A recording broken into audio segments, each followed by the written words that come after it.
Fala fanático da Fórmula 1, se você não quer perder nenhuma notícia da Red Bull em primeira mão, já se inscreve nesse canal agora, porque estamos sempre atentos às últimas notícias da Fórmula 1. A qualificação infame de Sérgio Pérez em Mônaco nos proporcionou uma oportunidade gloriosa de examinar de perto o design do assoalho da Red Bull, acreditado como um dos principais fatores por trás de sua dominância nesta temporada. Com a equipe parecendo imparável em ambos os campeonatos mundiais, surge a pergunta de como a Red Bull conseguiu criar um carro que é, sem dúvida, o mais dominante da história recente. O segredo está na força descendente? O princípio fundamental se baseia na implementação de túneis de Venturi no design do assoalho do carro. Por exemplo, se levarmos o ar se movendo a uma certa velocidade através de um túnel, em seguida, estreitarmos esse túnel, o ar acelerará significativamente nessa região, levando a uma queda na pressão. Isso é exatamente o que o assoalho do carro de Fórmula 1, juntamente com outros componentes aerodinâmicos, consegue fazer.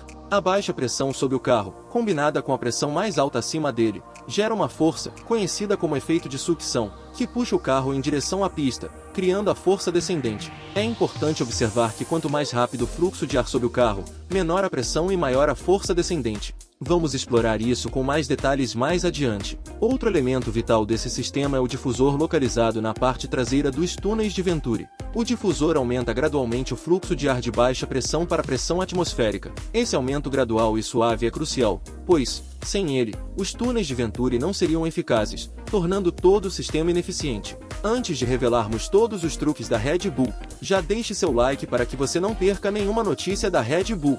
Continuando, agora que compreendemos os princípios básicos do efeito solo, vamos examinar o assoalho da Red Bull e suas características distintivas. A Red Bull é uma pioneira, não seguidora? À primeira vista, podemos observar a parte central do assoalho, que é notavelmente mais baixa do que o restante. É onde ficam localizadas as baterias, o tanque e muitos outros elementos do carro. Ao lado, à esquerda e à direita, podemos ver os túneis de Venturi e sua forma. O design tridimensional intrincado, com inúmeros detalhes, indica a abordagem meticulosa da Red Bull, pois cada elemento serve a um propósito específico. Embora não possamos determinar precisamente a função de cada detalhe, podemos analisar alguns elementos que exemplificam a filosofia de engenharia subjacente. Na parte frontal do assoalho, há túneis que direcionam o fluxo de ar para as laterais do carro. Esses não são túneis de Venturi e têm um propósito diferente. Eles são responsáveis por criar um fluxo de ar direcionado para fora do carro, o que empurra o ar turbulento gerado atrás dos pneus dianteiros para longe do carro o máximo possível. Isso impede que o ar turbulento derrame sobre a parte traseira do carro e permite que componentes aerodinâmicos, como a asa traseira, operem de forma mais eficaz. Esses túneis podem ser observados em carros de outras equipes também, sendo seus designs mais ou menos semelhantes. Agora, vamos direcionar nossa atenção para os túneis mais próximos da parte central do assoalho. Uma comparação com outras equipes revela que os túneis da Red Bull são consideravelmente mais altos.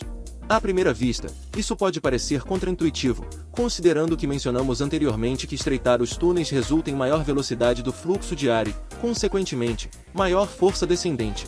No entanto, há sempre um equilíbrio entre velocidade e volume de fluxo de ar passando sob o carro. Túneis maiores permitem um volume maior de fluxo de ar, porém com uma velocidade menor. Essa decisão é tomada pela equipe, e a Red Bull se destaca dos demais devido aos túneis mais estreitos utilizados por outras equipes de Fórmula 1. Essa geometria específica possibilita a possibilidade de usar uma suspensão relativamente mais macia. Como sabemos, a força descendente exerce pressão tanto no carro quanto na suspensão. Ao ter uma configuração de suspensão mais macia, todo o assoalho do carro pode ser abaixado ainda mais em altas velocidades. Portanto, mesmo que os túneis da Red Bull tenham tetos mais altos, uma vez que todo o carro pode ser pressionado para baixo, a altura dos túneis da Red Bull é efetivamente a mesma dos túneis baixos convencionais usados pelas outras equipes.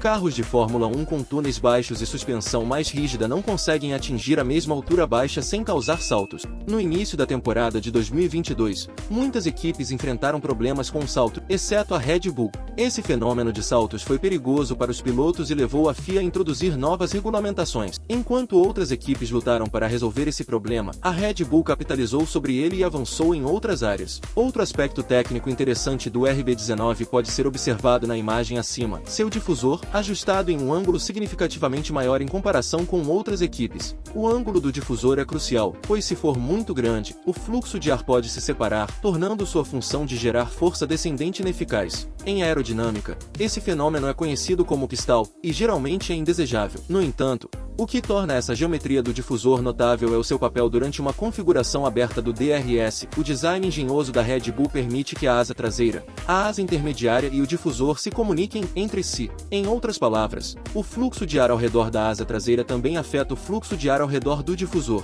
Consequentemente, quando a asa traseira está aberta, o fluxo de ar através do difusor sofre uma alteração significativa, levando à separação do fluxo devido ao ângulo acentuado do difusor. Nesses cenários, esse efeito se torna desejável, pois reduz substancialmente o arrasto aerodinâmico. Esse conceito se baseia na teoria do DRS triplo da Red Bull, que explica as velocidades impressionantes que seus carros alcançam quando o DRS é ativado. Além disso, os detalhes por trás desse sistema são muito complexos e difíceis de compreender completamente. A Red Bull demonstrou ser pioneira em vez de seguir a tendência estabelecida por outras equipes. Eles abraçaram abordagens únicas e inovadoras, como a altura dos túneis e o DRS triplo, para obter uma vantagem competitiva significativa. E aí, fanático da Red Bull, na sua opinião, qual o maior truque da Red Bull que ultrapassa as outras equipes? Coloque nos comentários, pois é de grande importância a sua opinião.